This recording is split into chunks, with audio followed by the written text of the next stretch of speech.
Hey guys, the purpose of this video is to get you tuned up on how you can manage your video library. You notice here on the left hand blue bar we've got a bunch of icons and words here. What we're looking for is this one that has a picture and the word library. From here you're going to see that there are three types of libraries that we've made available to you. There's an image library, there's a video library, and an article library.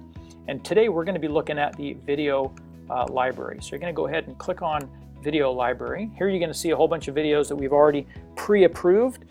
Yaystack doesn't actually house these videos. These are actually embed links from existing YouTube content that you want to go ahead and leverage as media that gets shared via our Yaystack widget by your customers to their friends. So I'm going to show you how that's done. If you look in the top right hand corner, there's an Add Video button. You simply click here.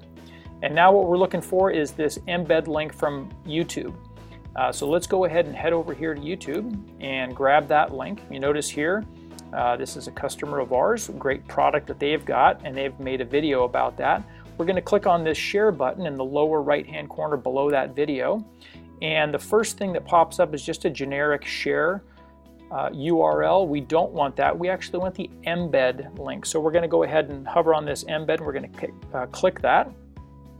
And notice here they've provided a whole bunch of content here that would be pasted in as a full-fledged embed. We don't want all of that. What we want is just the URL that is between the quotation marks. So starting with https://www.youtube all the way through to the next quotation mark. So we've gone ahead and highlighted that. I'm going to Command C or Control C if you're in Windows. I'm going to go ahead and then pop back over here to Yaystack, and I'm going to go ahead and paste in that embed URL. I'm going to go ahead and put a keyword here, whatever I want, golf let's say, and I'm going to hit save. What that does is it now uploads not only the thumbnail, but the title of the video. I've got the link and my keywords. If you notice once you've uploaded this that you need to edit something, there's an edit button here, or you can go ahead and delete it and start over.